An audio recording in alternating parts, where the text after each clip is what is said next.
should record. Because I need that reminder. Okay, all right. So we are recording. We are here live with Ellyn. So Ellyn, I'm going to kind of mute myself a little bit until it's time for me to talk, just because of the way Zoom does, where it like goes back and forth between like any noise. So like if my dogs make noise, that way the like screen doesn't switch to me randomly. So just so you know, I'm muted, but I will unmute to jump on in. So I'm going to go ahead and just hand it over to you. Oh, more people have gotten on. Those of you that are on, please feel free to make comments, questions, anything along the way as we go tonight. I will appreciate it, and so will Ellyn. So please feel free to say or do whatever you got to say or do in the comments, react to the video, all that stuff. So, all right, Ellyn, it's all yours.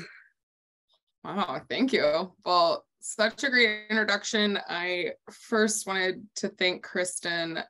This is an idea I pitched in the gym, I don't know, a couple weeks ago, a month ago, maybe. I have, and I'll talk more about this, but I've been on this like probably 10-year at this point, but in earnest, really 3-year journey to kind of really unpack my own life experiences and heal some of the stuff that I've been dealing with. And one of those things has been disordered eating. And so I think with the fitness tie-in, with the nutrition tie-in, we've been talking a lot about just how we might be able to expose this topic to more people. So I'll introduce myself. My name is Ellyn Eccles. I am largely based in Nashville. Certainly now. I was an Air Force brat growing up, and then at like the age of 10 moved to Nashville. My dad retired. We were able to settle in. So I'm basically a Nashvilleian, but not born and bred.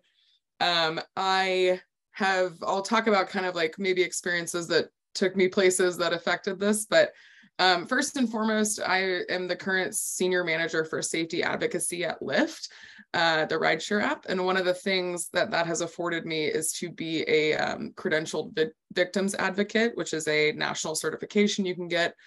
And in that vein, I think I have to start this with a trigger warning.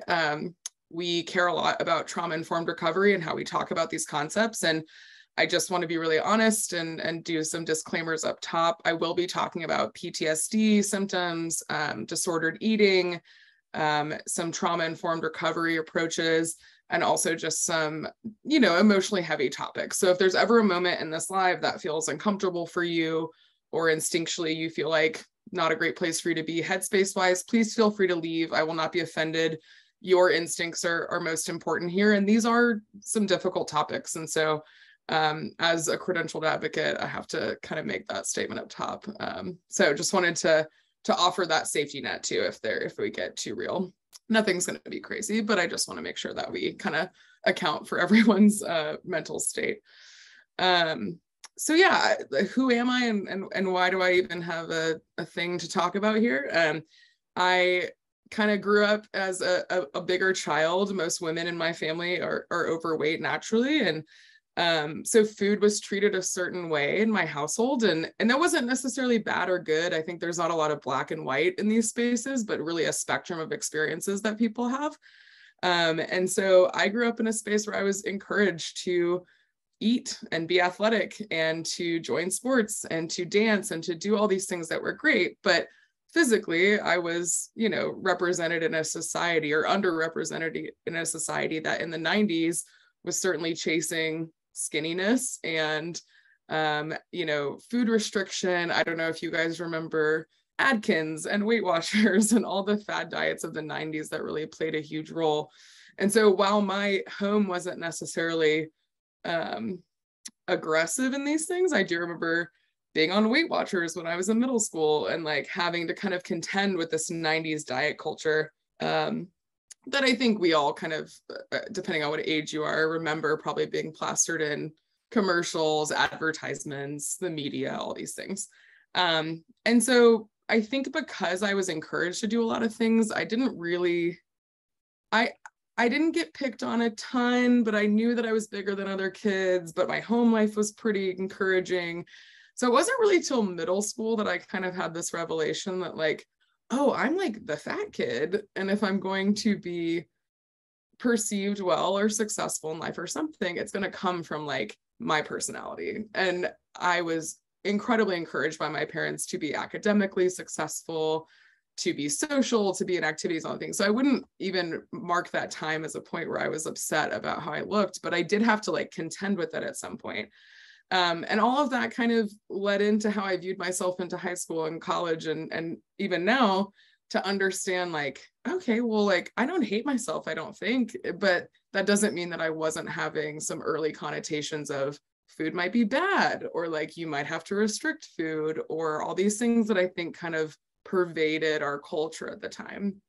And so I think I mentioned that to say, I think there's a lot of subconscious attachments, maybe even from when we were growing up, that we make to food or to types of diet culture, types of dieting restriction, that it's taken me years. I'm 34 now. It's taken me years to kind of unpack the like history of that. And we can talk more about that later. But that's kind of like the contextual household family dynamic I wanted to give. My mother is someone who struggled with her weight, my grandmother as well. And so there just was a lot of history where weight was a topic in the home, a lot. And so that, I don't know if that's, you know, normal for everyone. It's like some people I think maybe have different perspectives. Some people never talked about weight in their home, but in my home, it was pretty prevalent, and not always negative up top, but as you kind of like scratch the surface, it changes a little bit. I don't know, Kristen, if you want me to just keep going or if we want to have some conversation there. Yeah, I mean, let me check to see if there are any questions. No questions, just Justy commented how 90s diet culture is just so toxic. Yeah, absolutely. I mean, I feel like that was the time of like, I believe anyway, if I'm not mistaken, of like Kate Moss when she was like nothing. Size 0, yeah. 00. Yeah. Yes. And that was, you know, you see societally it shifts to now where it's like, or even 10 years ago, now curves are in, Kardashians are in. I mean, it's just so cyclical. But I think that the people in comedy make that joke that your favorite SNL cast is the cast that you grew up with in high school. I would make that joke about diet culture. It's like the thing that you latch onto is the thing that happened when you were going through puberty, when, especially as women, like when you were growing up, that's maybe the thing that you think is right. So like we had Atkins in the 90s, we had keto research as a different thing. And none of these things are markedly bad or good. It's just kind of like this conversation around why do we have like, it's like fashion, cyclical, fashionable conversations around that. Exactly. Jamie just mentioned Hollister clothes too, like Abercrombie and Hollister and all that, you know, like all those models, like they even like referred to you like as a model to work there, if I remember back in the day. Yeah. Well, here's another one. Rachel said, I had a friend in high school who would tell us that her mom said she can only eat chicken and broccoli or she'd be fat and grounded. I mean, imagine. Well, we're going to talk about that. Yeah. Yep. And then the nothing tastes as good as skinny feels for, oh my gosh, Casey. Yeah. That was a phrase everywhere. Yeah. Ally McBeal, Rebecca brought that up. And yeah, heroin chic. I was actually about to mention that, Kat, that I saw, y'all might have seen me post a rant about that a few months ago about how they're saying like heroin chic is coming back. I'm like, what? Like, how do y'all say that out loud and not understand that this is a problem, you know? 100%. And I think that nowhere in that space, it was all physically motivated, right? Like, I think now there's more conversation around like curves equals like sexiness potentially, or like womanhood. But then it was just like, in my opinion, it was like skinny is good, physically outward appearance is the only thing that matters. And that has maintained in some ways. I think it's gotten a little bit better as we talk about like body positivity movements, which I could talk about forever. But I do think that there's like this space where, especially for me, and like I'll ground this in myself because I, you know, can only speak from my experience, but I had this like moment in middle school, like I mentioned kind of, but I'll go deeper into it, where I was like, cool, I am never going to be that skinny. Certainly not right now. I'm never going to have like the best limited to clothes or the best Abercrombie clothes or whatever. But I was funny and personable and I was smart. And I thought, okay, well, I'll just like be that version of myself and I will win people over that way. And I did. Like I was popular. I was a student body secretary. I was like, I had a bunch of friends because I just decided to care more about people. And my parents like had taught us that like, this is, people are important and relationships are important. It shouldn't be based on you know, physical attributes or what you think you should do. But that stuff still came up later in my 20s, 30s with like my grandparents and stuff, where it was like, oh yeah, no, like we love you, but also you could lose weight, you know, and like having this kind of like, there's like an earning potential, right? Like if I lose X amount of pounds, then like people will love me more. And that is a super slippery, dangerous slope to go down in terms of like self-identity and self-confidence, and also just like understanding who you really are versus like pleasing other people in your life for the benefit of approval or acceptance. So that's like just some more context of how I used to frame kind of like thinking about weight. And then there's like another side of the spectrum that's like, oh, I can be like, this is like the Chris Farley problem. I can be so funny and personable that I don't have to care about my health at all. And then that's also like a really slippery slope that goes, well, I'll just be like the fat, funny friend. And it's like, well, actually, that's not you loving on yourself either. Right. And so there's like this spectrum that I think I've like oscillated on my whole life of like, what is like self-deprecation humor and like, oh, I just don't care what people think about me, versus like, I do care actually. And I can be this version that's like both personable and also gives a fuck about my health. And how do I blend those two? And I would argue that I am still working through that today, you know, to like get to this place of like healing and like understanding who I actually am. So that was a long rant, but that's okay. So a couple more things that popped up while you were talking. Rachel said that phrase, what you eat in private, you wear in public. I mean, the fact that all of us are able to like remember all of these phrases from so long ago. Amanda mentioned like the push on 100-calorie snacks, like 100-calorie. What does that even do? Rebecca said that someone told her right to her face, you'll never get a good job unless you lose some weight. Like, who the fuck? Yeah. And then Rachel again just was in agreement with you, saying, wow, that's so true. Losing a certain amount of weight, losing a certain amount would gain approval or status. And then, Kat saying how skinny doesn't mean healthy and overweight doesn't mean, I'm not sure what that says, Kat. I think that's a typo, or unhealthy either. Yeah. Oh, sick. There you go. Yeah. Sick. Sorry. I should have figured that out. But completely. I'm going to just take this second because a few more people have gotten on. Y'all are doing amazing with the comments. If you have any questions or anything for anyone new that has hopped on, please feel free to jump in on the conversation. We more than appreciate it. So yeah, for sure. Go ahead. Well, so what? No, you're good. I was gonna say I think so. It's good to establish in the comments, and I appreciate you guys. Like not we all, but a lot of us in this space have this kind of like cultural, societal understanding of what all this stuff mean or has meant to us. And so I kind of wanted to touch on my personal kind of history with how my eating got so disordered, and then what I've learned, and hopefully we can have some conversation about like what healing looks like and kind of the steps that I took. But so a little bit of background history. Like I said, I was an Air Force brat. We lived overseas when I was a kid.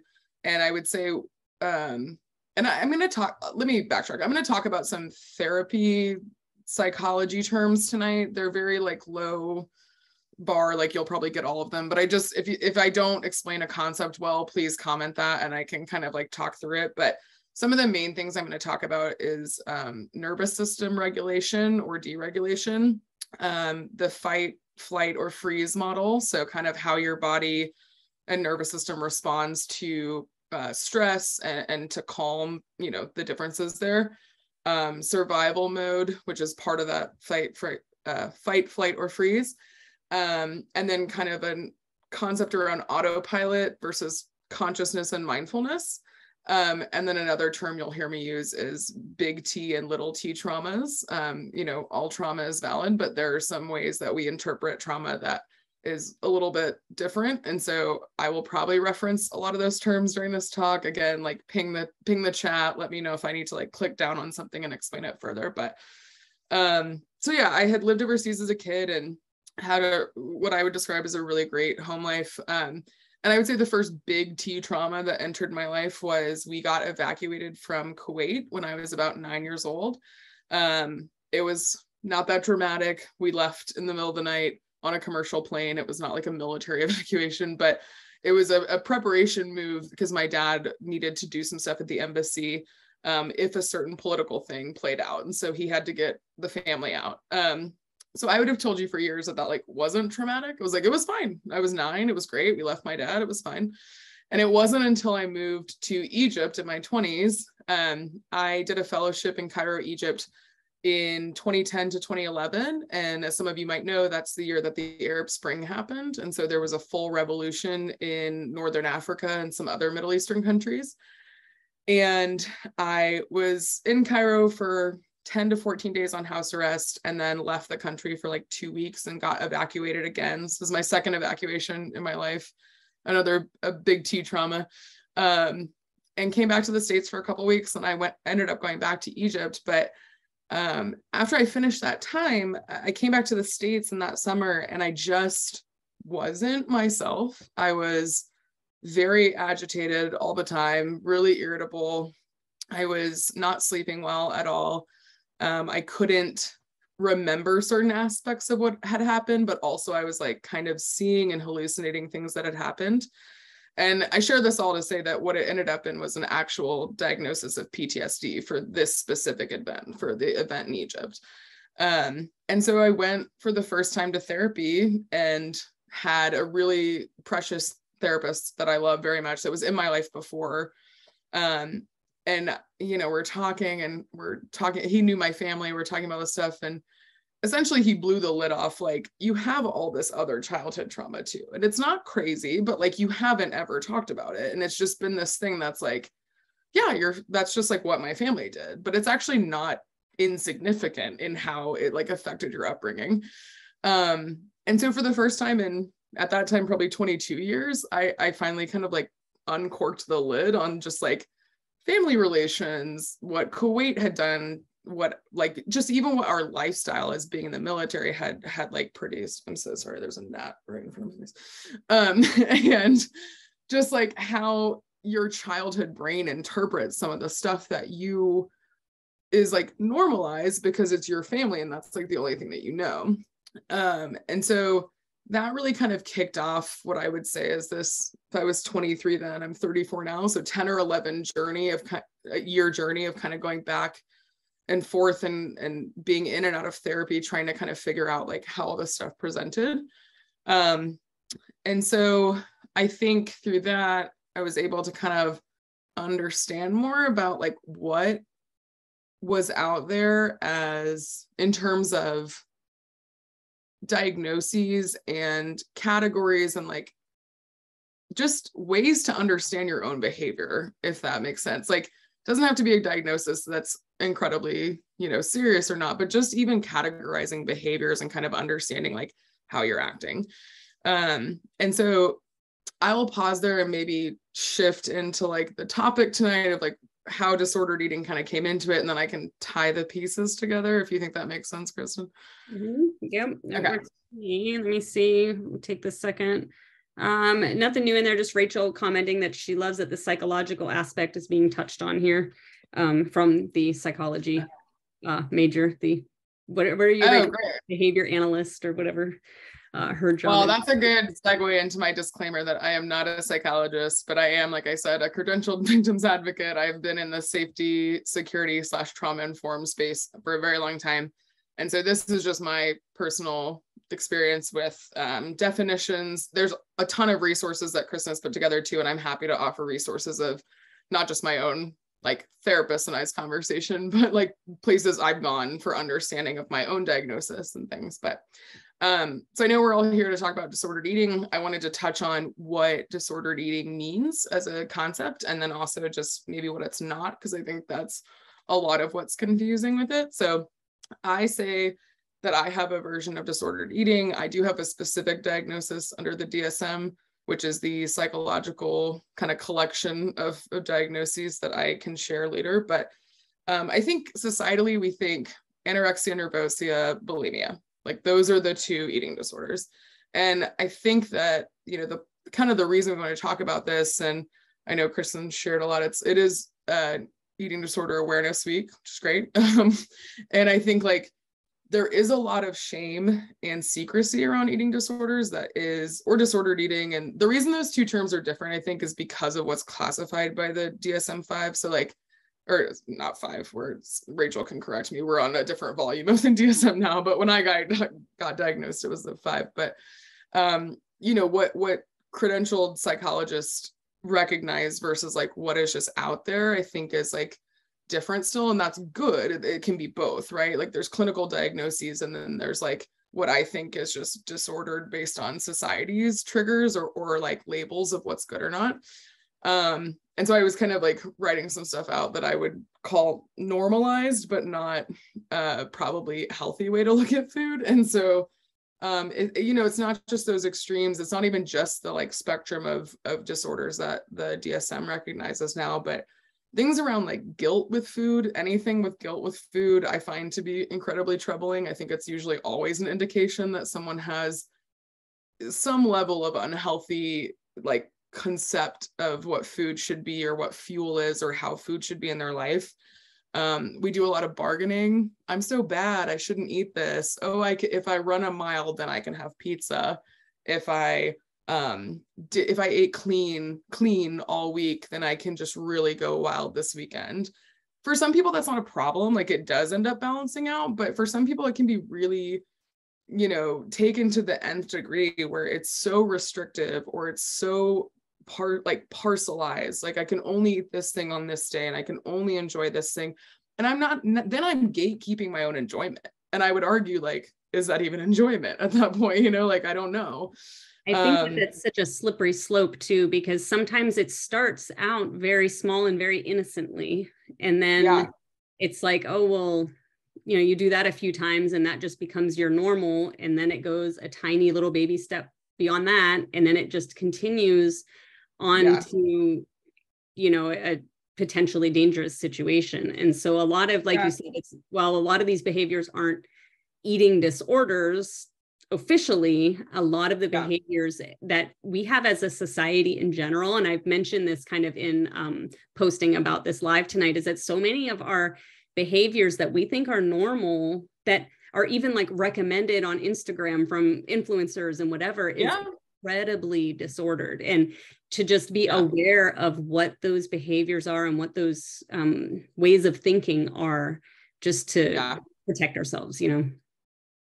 Yeah. And I brought up like just the actual national definition website because I wanted to make sure I was really clear. And like, so one of the things that I think is interesting is in the last several years, so this has been, I finally told my therapist in 2019, I was like, I have a problem. So it's been like 4 years.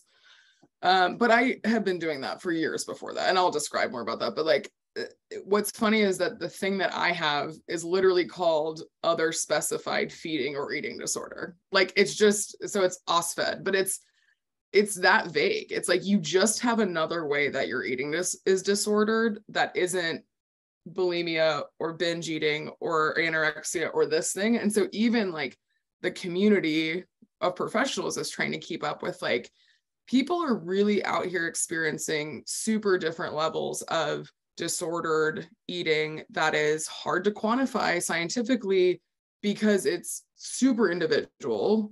It's super tied to mental health. It's super tied to anxiety and depressive episodes. For some people, it's super tied to just like overarching like nervous system regulation, psychological health, and how you kind of understand yourself. And then also your history, traumatic inputs. And so there's like so many inputs that can affect this. And I think that's why it's important to not go, oh, I never want to say I have an eating disorder. It's like, and I don't say that because I don't. I have another like offset of this disordered eating that's literally called non-specified. Like it's just kind of, it's a way that I have dealt with trauma and anxiety that is disordered my eating, but it isn't for the same necessarily clinical reasons that they would diagnose someone with anorexia or bulimia.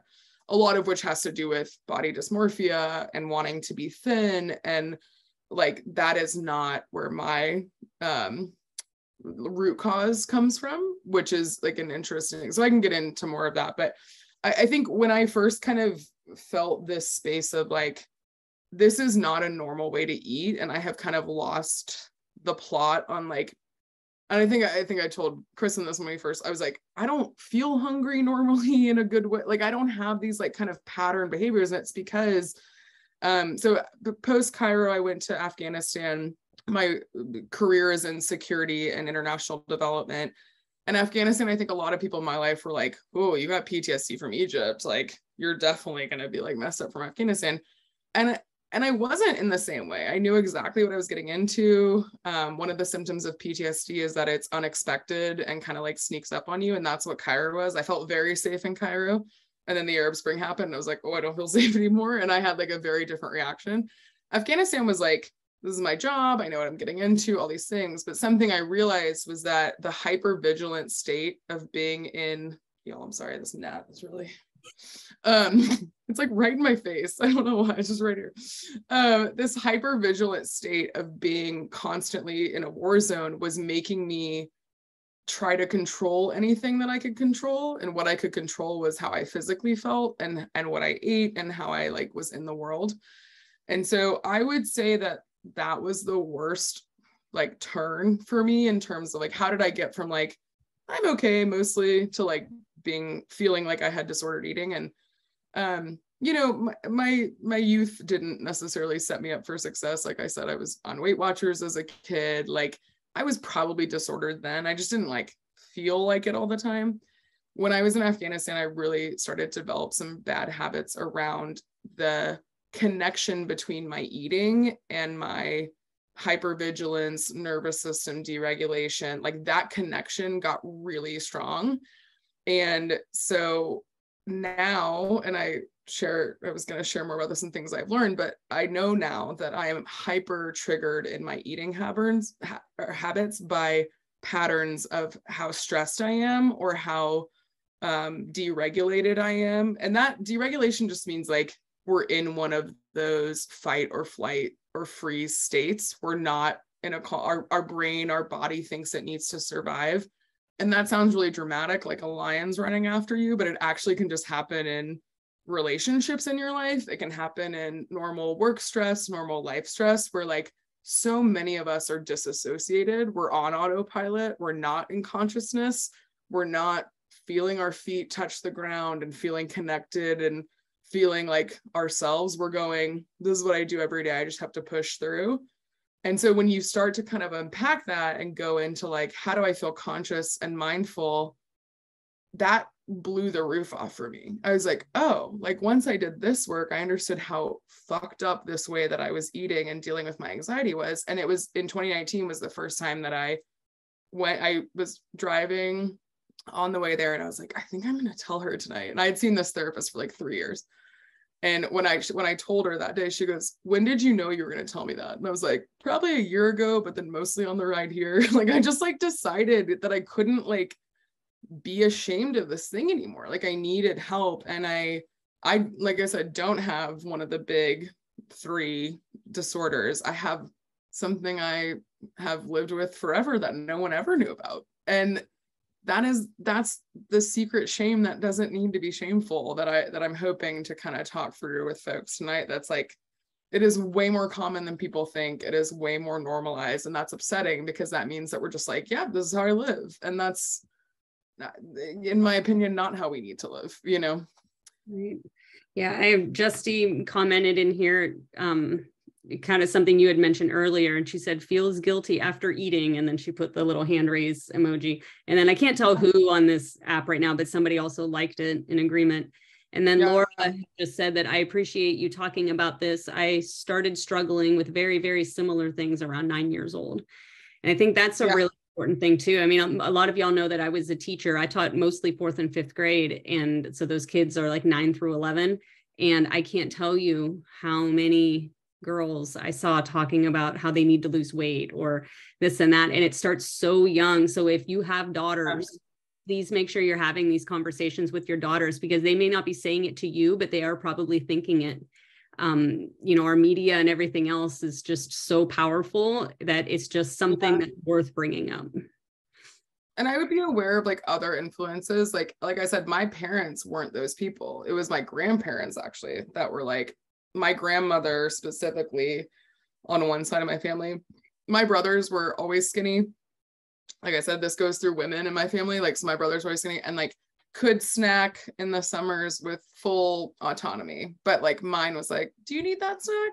Do you need to have that? Like, and then the other set of grandparents was, well, we're all going to be on Weight Watchers together. And I'm like 11 or 12 counting points. Like I could recite to you still that point system because it just happened all the time. And that's not like, woe is me. That's a super unhealthy way to build like someone's understanding of how food act. And I'm smart. I understand biology. I understand how food fuels us and does all this stuff. But once it's like, for me, at least once it was connected to traumatic, like dissociation, or just even trying to like be in control of something when I like really didn't have that much control of an environment, it's really difficult to unpair those. And I did it kind of on autopilot blindly for a lot of my 20s. And it wasn't until my late 20s that I kind of was like, I don't want to do this anymore. Cause I'm like, to your point about slipping earlier, there was like moments where I was hiding things from friends and and it wasn't that dramatic in my own brain, but if I say it out loud, I'm like, that's insane. Like that doesn't make any sense, and so I think as I went through this kind of like personal work,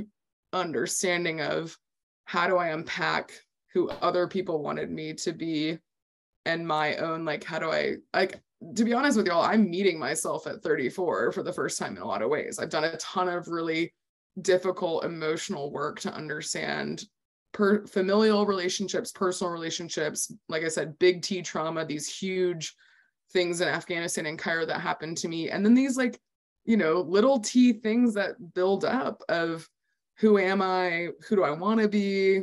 Do I even know what I'm trying to, like, all that stuff is less obvious than you think it is. Or if it is for you, that I'm thrilled for you. But for me, I had to really unpack a lot of like learned habits that weren't good for me, and they weren't serving Ellyn. They were serving what I thought I should be for other people. And tied really closely to that was my eating. And it wasn't really till, like I said, I think it was 2019 till I told my therapist, and I started working with Kristen in 2020.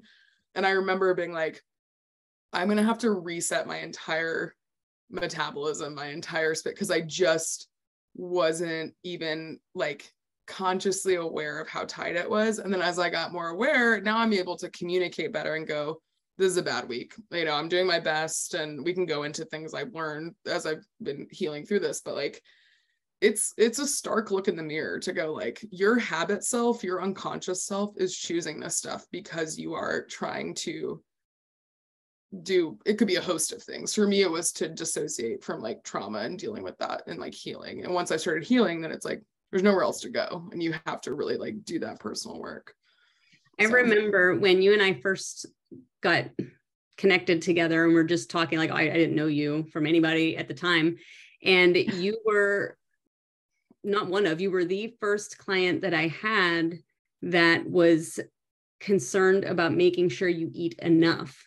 And at the time, in the beginning, you didn't say anything to me necessarily about disordered eating or anything, but it was just, I very vividly remember a lot of those conversations because it was the very opposite of what it's usually the other way around. I will typically increase people's calories when they start working with me because the very vast majority, over 90% of the women I work with come to me in the beginning not eating enough. And we have to increase to fix that metabolism and to build some muscle and to do all these things.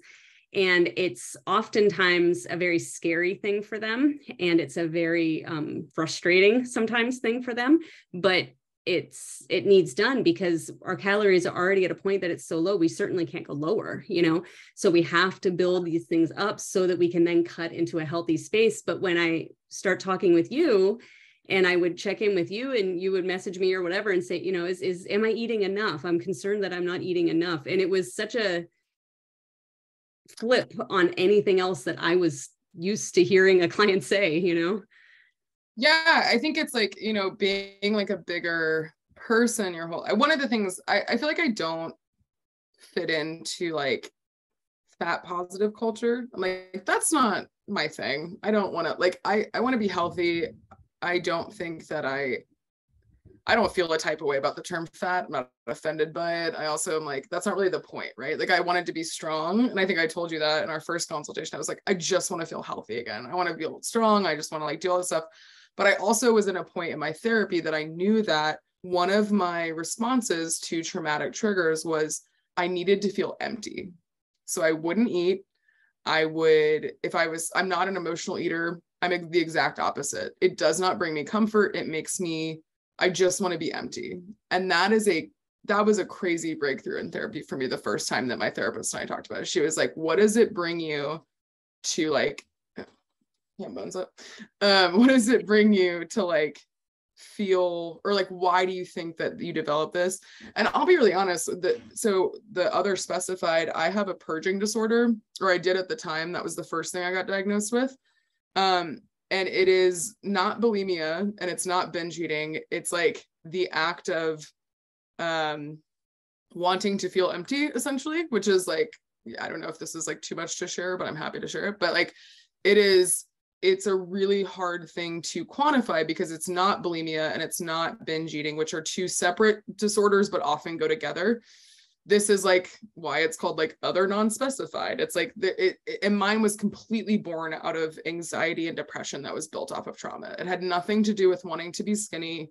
It had nothing to do with body dysmorphia or any of the normal triggers. And to be honest, it's why I felt kind of a lot of shame at first, because I was like, I don't even know why I'm doing this. Like, I don't hate myself. I don't hate my body. I don't like embody those things. Like, I don't really want to be skinnier, or, you know, health-wise. I'm like, sure, we could lose some time. But like, I think we've communicated enough where I'm like, I just want to be strong. My body has changed immensely since I started working with you. Chris and I were sharing photos the other day that I was like, who is this person? I don't know her. Like, and it's not even really a huge scale change. It's just that like, there's so much difference in how I carry myself, how my body is composed, how strong I feel, how whatever, and like macros and nutrition controlling in a way that I'm eating more now than I have in the last 10 years, probably.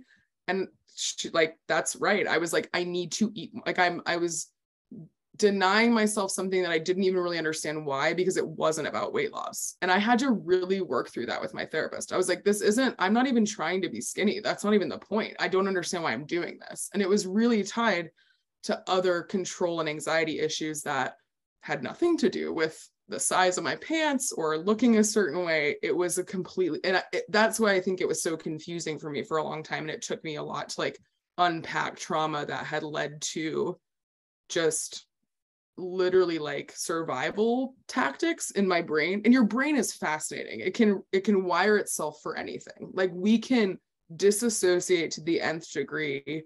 I don't know if there's any true crime fans, but I'm sure people have heard stories about people that are like, I just left that place. And your brain is really powerful and it can do that, but it also can be rewired to positively impact your life and like attach new memories and new meanings and new goals to things. So I'm kind of in the middle of that work where I'm trying to rewire my brain, and it's really rewarding. It's really hard. It's really challenging at times, but I think it's fascinating that we can even rewire our brains after something like trauma, you know? So yeah. Sorry, that was a very long tangent about that one thought. Hey, fine. Just a couple of things that came up. Like Jules is saying that she's learning some things about herself even at 56. And she just complimented you. I'm so glad you're facing all of that and with such grace.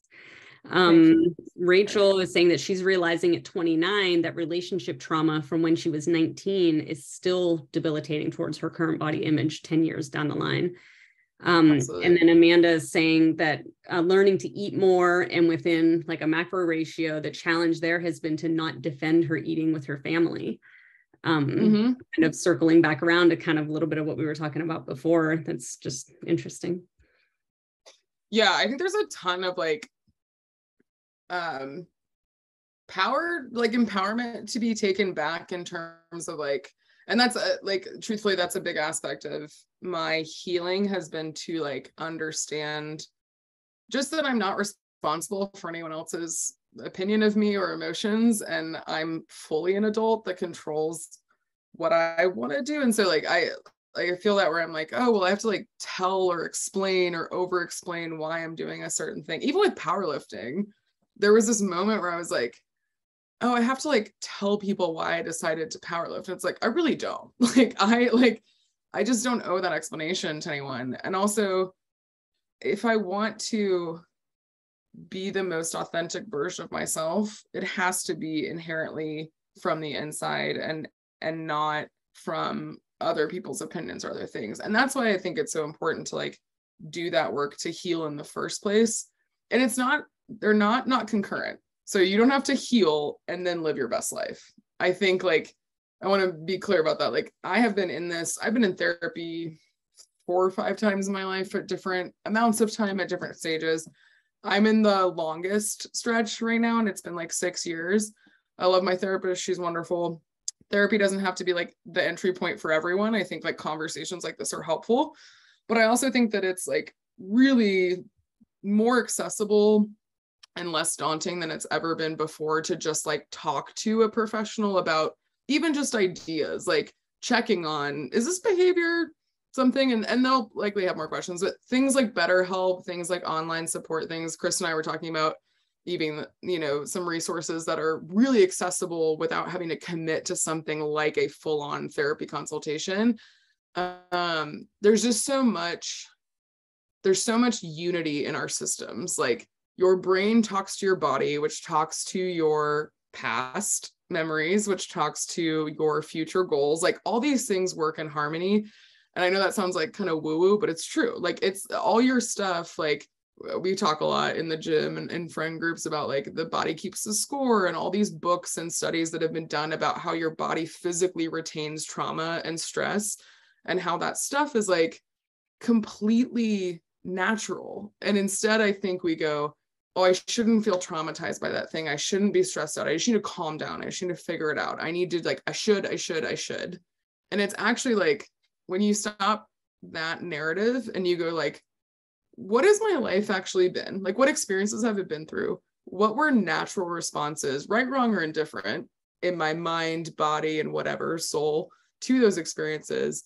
I think one of the things I wrote down as I was kind of preparing for this was like, there were so many nights that I was like, how did this happen to me? Like, I have a lot of privilege. I grew up in a great family.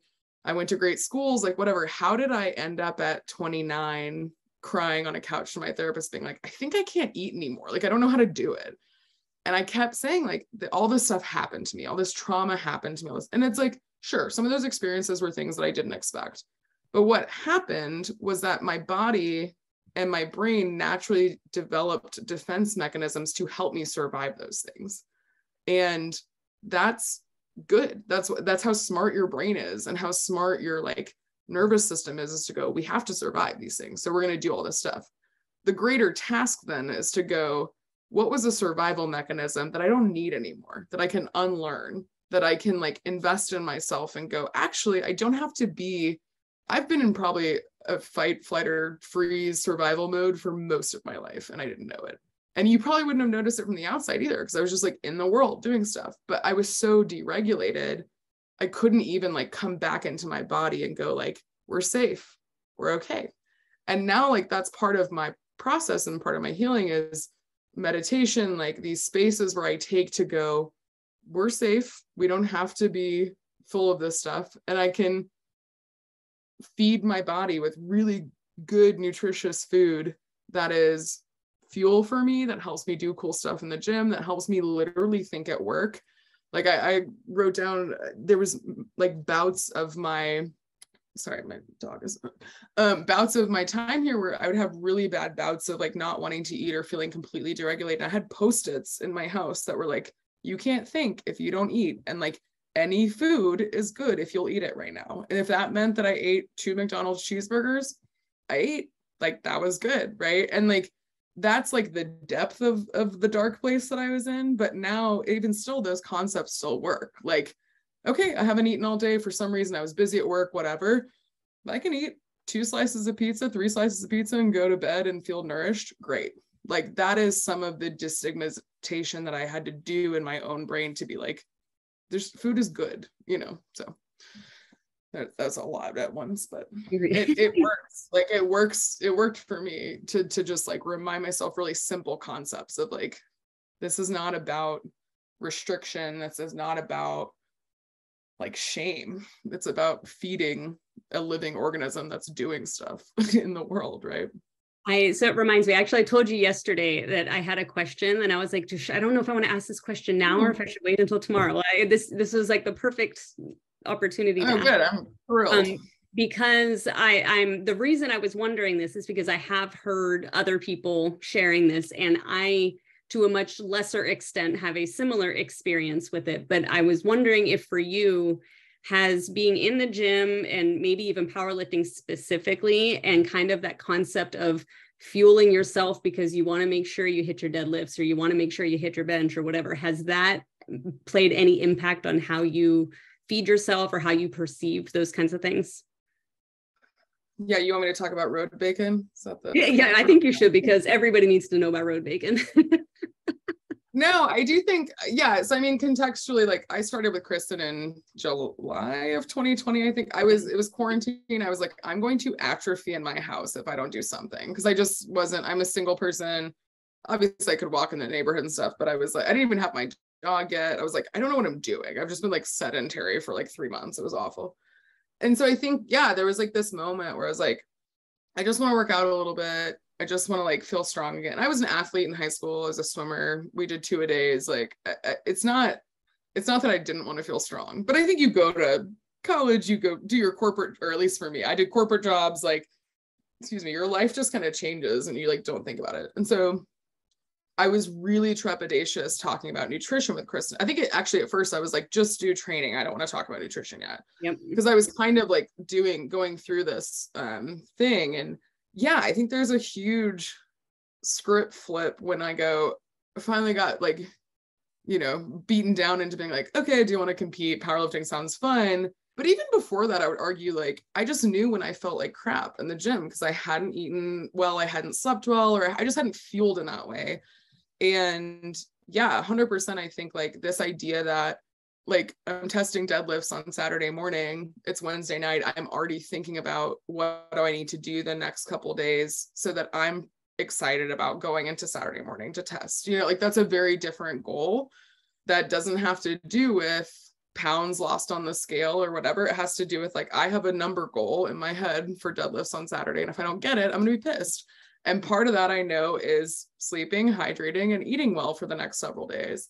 And so, yeah, absolutely. I think it impacts and I think that's the framing I'm trying to get at is like, if you've been in the same mindset since the 90s, since 9 years old, since however, where you go, I have to be that, I would just challenge you to examine it. What are your actual goals today? Like that's the autopilot thing that we can get into where we just go, well, I always felt like I had to be skinny. It's like, but what do you actually think right now? Like, have you revisited that? Have you kind of challenged your 5 years ago, 10-year ago belief and gone, do I really still feel that way? Is that really still the goal? And that can be as practical as literally writing stuff down or journaling or writing a letter to that previous version of yourself. And because we've all grown, I think, in ways that sometimes we don't acknowledge all the time. So yeah, 100% that's changed. And it's, food is not just fuel. Food is great. I love food. I love to cook. It's like my favorite thing. But when it needs to be fuel for a specific goal I have, then I think more tactfully about that, where I go, okay, I need to like do these things in this order so that I can do this other thing. Yeah. That's helpful. Yeah. Love it. Let's see if we have anything new on here. I think just a lot of agreement. Amanda had said earlier about like kind of defending the eating thing, and then Kat had said same with her, and then also explaining why she power lifts and goes to the gym, like you said, is a real thing. And then Justy agreed, she's the same thing when she tells people she's a power lifter, they're like surprised. And then Justy's laughing at road bacon. So we really say it. So road bacon, for those of you that are like, what the hell's road bacon now? Oh yeah, I didn't tell this. Ellyn comes into the gym on Saturday morning, and unexpectedly we decided we were going to test her 1 rep max on deadlifts because she was about to go out of town the week after. And I'm always a little cautious. Like I always try to make sure all of my athletes are aware that this is coming, because I want it. It's kind of like Ellyn said, you want to make sure that they're eating well and hydrating and getting good rest before and leading up to it so that they can be as successful as possible. And that didn't happen on that day. And so I was like, I don't know, like, have you fueled today? And Ellyn just looks at me and says, I ate bacon on the way here. was like, I'm sorry, what? You ate, who eats bacon in their car? I mean, I want to be that person, whoever it is. I'm clearly that person. But yeah, so it just sort of turned into road bacon. Then she walked in eating something just this week, and it was like a road bagel or something. I can't remember what it was.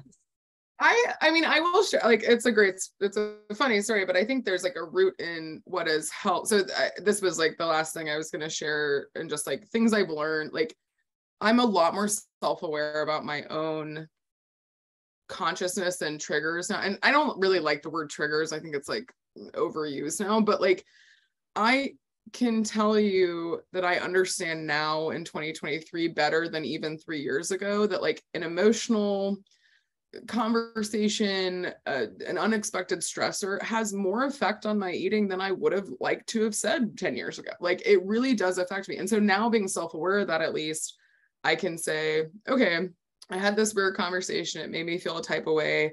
Maybe I spun out for a little bit. And then over the next couple of days, I'm more apt into checking in on myself. Like, okay, like, how am I tolerating this meal this morning? And like, because one of the things that anxiety does to me is make me nauseous, which is like the empty. I want to be empty. I don't like. And so I check in on it more now. And I've told Kristen this before, and this is also a sign of disordered eating. I have safe foods that can successfully pull me out of a bender of not wanting to eat, of not being in that space. Like, and so right, wrong, or indifferent, that's one of my healing tools. I have a list of stuff that I'm like, if you'll just eat this, that's good. Like, that was, and then that can usually pull me out pretty quickly of a space where I'm just like not eating for a couple of days. And that sounds really dramatic. I'm obviously eating something, but it's like an apple, or like, not, I'm not eating well for myself. And so I think as like I go through this healing process, and like going through therapy for the last 6 years and really identifying what those things are, I have a roadmap now, and I'm a project manager, so that's helpful to me. I have a roadmap now of things that I can do when I feel derailed from what is like a good week with just like normal happy Ellyn. When those times come that isn't that, I can go, okay, I have like a toolkit, and I know what that toolkit is, and I have worked for years to develop that toolkit. And so like my encouragement to everybody is that it's not 0 to 100. It takes months, years, days, experiences, different trials for you to find kind of this. And I'm still going through it, right? I'm not done. It's just I'm still doing it. And I think actually this is like, I have thanked Kristen maybe 100 times, because I think part of my healing process is like talking about these things more widely, and like exposing more people in my life to this kind of thing that I'm in, because it affects me. And what good does it do to like be in authentic relationships if I can't show up authentically, right? Like, if I can't say, oh, I'm struggling today because I haven't been eating well because of this thing. And if someone goes, why do you struggle to eat? And I have to, it's like, I'd rather be more open and honest and like transparent with kind of what my day-to-day looks like. And so developing those toolkits, and then also like, I mean, the road bacon thing is literally a hack for me. I prep a bunch of stuff in my fridge that I can quickly grab that gives me the right macros. And it's that road bacon was paired with like a boiled egg and a protein bar, I'm sure. But like, I just like, I keep stuff around that I can grab that is the right food for me to go. I'm not a morning person. I have to get to the gym by 10. I live 25 minutes away. What can I grab that I can like eat and fuel and like feel good by the time I walk into the gym floor? Like, that's important. And I have to spend not a lot of time, but an additional 5 minutes of my time going, oh, okay, this week I'm going to prep this thing. And that's been really helpful for me for sure. So a couple of, so Rachel, just kind of again piggybacking a little bit off of what some of the others said, but just sort of highlighting this. And then Krista has a question that they sort of go hand in hand. Rachel is saying, and I remember this too, Rachel said she used to always tell me how coworkers would be super shocked at her eating healthy, and she always felt like she had to explain to them why. In fact, I remember one day, Rachel, when you texted me that you had your salad, or I'm pretty sure it was a salad with like chicken or whatever in it, and your coworkers are going for pizza, and you were able to tell them like, no, I have this is what I'm having today. You don't like have to like fall into that pressure of what other people are doing, because you do what's best for you, whatever that amount of food is, whatever the macros are, whatever it is, is what's best for you. You don't have to pacify these other people. And Krista had said she was wondering if you had any insight to share with dealing with less evolved friends, family, and coworkers. She said the question is in relation to surprise or negative reception when others hear that we work with a coach, but we're not showing excessive weight loss. So like, yeah, that's a super great question. I think like relevant to both sides. I think I walked out of my house, what's today, Wednesday, last night to go to the gym. My neighbors were pulling back in after like a dog walk or something. And I had my shaker bottle in my gym bag. And Jake, my neighbor, was like, they're moving. I was like, how's the move? Whatever, we're talking about stuff. And he was like, yeah, where are you headed? I was like, I'm going to the gym. And he was like, oh, that's great. And I have this huge bag. Like, I mean, it's not huge, but I mean, like, it has like shoes, belt in it, like all this stuff. And he was like, oh yeah, where do you work out? We had this whole conversation where I was like, oh, I've been powerlifting for like a year and a half. And he was like, huh, like what? Like they never would have, like, and I think the lens I can like advise the most from in terms of the hardest for me was my family at times. My family's incredibly supportive, but I think there is also this like interplay where I felt like I needed to like be the golden child and like explain more about like all this stuff I was doing. And so I felt those pressures too, where I was like, I mean, I'm not losing 50 pounds yet, but I'm like stronger. Like I had to over explain like how that, even with my doctor, I felt like she's wonderful. I love her. But like, I was like, no, I know the scale hasn't changed that much, but like, I promise, like, I'm like 3 pant sizes smaller and like, it's changed. Like that impulse to do that has nothing to do with that other person. It has everything to do with like your ability to protect your own peace and set a space where you're like, I know what I'm doing. I am not responsible for anybody else's interpretation of that, for emotions of that. And this is a practice. Like I could share 100 stories of my instinct is to want to like over explain to someone and make sure that they understand what I'm saying. And the practice of going, it actually just doesn't matter. Like they're not mutually exclusive. You can love someone and not over explain something to them. They don't have to understand why you're doing something, why something is or isn't happening. That's actually incredibly invasive to your personhood, right? And so like working on those boundaries and working on protecting your little sphere of peace and going, I do work with a coach and I hope so. I enjoy it. I find peace in it. I'm working on stuff and like, it just truly doesn't matter. My best friend said this to me a while ago. I was struggling with this, like, not even just people pleasing, but like I give too much of a crap it's not even other people. I would tell you, I've never cared about random people. It's like certain relationships in my life that I'm like, oh, I have to like explain this. And she was like, a long time ago, I've been friends with this person since we were like 12. She was like, I said, how did you feel when she said that to you? And she goes, or I said, how did she react? And she goes, oh, I couldn't care less how she reacted. It's not my business. It's none of my business how she reacted or how she felt about that thing that I said that was not malicious. It was just a boundary. And I was like, wait, yeah, that's the right application. Like, it's none of my business how you feel about this thing that I'm doing. I just don't care. And that's easier said than done. But that's kind of like, that's where I'm at today after years of kind of practicing this, is like, it's just none of my business how you care about this thing. And I'm not malicious and it's not petty and it's not mean. It's just how I need to protect my peace. And it just kind of has nothing to do with me if you're struggling to accept something that I'm doing. That's maybe a really like chintzy way to be like, I don't care. But I mean, you can't at some point. You can't. I'm 30, about to be 35. I'm like, I just can't care anymore. It's too exhausting and it's not worth it. And it doesn't matter, right? Like, do the thing that brings you joy and protect your own peace is what I would say. And that's a practice. Practice it. Do it. Practice it. You'll fail at it. I failed at it multiple times and you'll still feel those, oh shoot, anxiety feelings, whatever, but practice it. Like do it over and over again until you get good at it. Because it's really empowering and freeing to do that. Agreed. Love it. Okay. Y'all that are watching, any other the only one I haven't read is in reference, I believe, to the road bacon story. Rebecca was saying breakfast freezer burritos, a fair life, and out the door because mornings suck. You got to do 100%. I think the bagel was because I went to a bagel shop like 2 days before that and got like a breakfast sandwich, but then they gave me a bagel with cream cheese for free. And that Saturday morning, I opened the fridge and I was like, yeah, this is good. This is great. This is coming with me. That's what we're eating today. Not a morning person. Okay, well, oh, Katie says, I would like to be Ellyn when I grow up.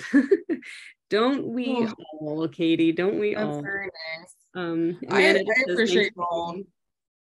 Yeah, no. I was gonna say I appreciate, like, it's not, none of this is easy. So I appreciate when I'm saying like, do this, or like ask this question, or like call a therapist, or examine your life this way. Like, I can fully empathize with how hard this stuff. I think that's why I pitched it to Kristen. I'm like, I've done, and Kristen and some other gals on this call have seen it in person and like heard some stuff, and it's really hard. But what I can say, at least in closing, is like, I have never felt more like myself, and I'm 34, and it's taken a long time for me, and I'm not done, which is great, but like, I've had a great life, I've had great experiences, all these things. I've had hard things too, but like today, this year, in this moment, I feel like the version of myself that I thought I would be. I feel like the strongest version of myself in a long time. I'm learning to know the real me more every day. And like, I just want to share that. Like, that is possible to get to a space where you feel really just like free to be yourself and to share that. And so that's kind of why I wanted to do this too, is because like, it is not easy. It is a lot of personal work. It's a lot of emotion. It's a lot of looking at what you might think are the worst versions of yourself in the mirror. But like, I can say that it's worth it, and it continues to be worth it. And so, like I said, I just appreciate the platform to share a little bit. I'm happy to have these conversations with folks. If you want to go deeper, one-on-one, DMs, whatever, like, this is a space that I'm passionate about, and I don't know all the answers, but I know what I've done and kind of lived through. And I think it's really, really worthwhile and powerful to kind of do this work if you can. So. Agreed. Thank you so much. I think this is a topic, honestly, that's just not talked about enough in our health and fitness space. I think as coaches and as trainers, you know, it's people always expect us to be tasked with everybody needs to lose weight and everything. And I think oftentimes it is very much to the detriment of a lot of women in particular. And just mental health in general. And so having the opportunity to have you share with everybody, not only everybody who is here live with us, but everybody who will watch the replay, and this will be up on YouTube, y'all. If anybody like knows someone that you think this might be helpful for, you are welcome to share the link from YouTube with anybody who is or is not in this group. And so, yeah, so just thank you so much. And I do have a list of some websites with some resources. Many of the resources that websites that I have on there have helpline numbers that you can reach out to via text or phone call. There's even web chat. If you're anything like me, I don't call people on the phone generally. I kind of hate the phone. So that kind of thing would be, I don't even order food unless I have an app for it. So if you're like me, there's plenty of other ways to reach out for help, whether it's for yourself. There's also a resource on there that is for families of someone who you think might be experiencing disordered eating and things like that. So it's a Google Doc that I'm going to post in the comments of this live. So, and it's kind of like a forced copy thing. So if you click the link, it'll automatically ask you to make a copy and put it into your own Google Drive and whatnot. And you can open it up from there. So I will be sure to post that. But if you have any other questions, any other inquiries, feel free to DM either one of us or comment on this post. But if you prefer it to be private, feel free to DM us and we will certainly keep it private for you. But I think that this was incredibly important, incredibly powerful. And I hope that all of you watching felt the same way. Yeah, I guess any last words, Ellyn, or are you good? No, I appreciate you guys very much for being here, watching the recording, whatever. Like I said, this is also a helpful step in my own healing to talk through what I think is an incredibly important topic. And yeah, I'm just passionate about mental health and women's health. And I think there's a real intersection here that is not shown a light on a lot. And so if I can be helpful in any way, please send me a DM. And yeah, I'm humbled that anybody would listen to my story. So I appreciate you guys coming and showing up. It's really nice. All right. Well, everybody have a great night. Have a great rest of the week. If you came late, as soon as I end this call here, the recording will be up in the group, or you can start it from the beginning if you'd like. So feel free to do that, and then continue to feel free to ask any questions on the feed as you go, and we'll check back on this over the next few days. So have a great night. Have a great rest of your week. Be awesome, everybody. Eat your protein. Do all the things, and I will talk to y'all later.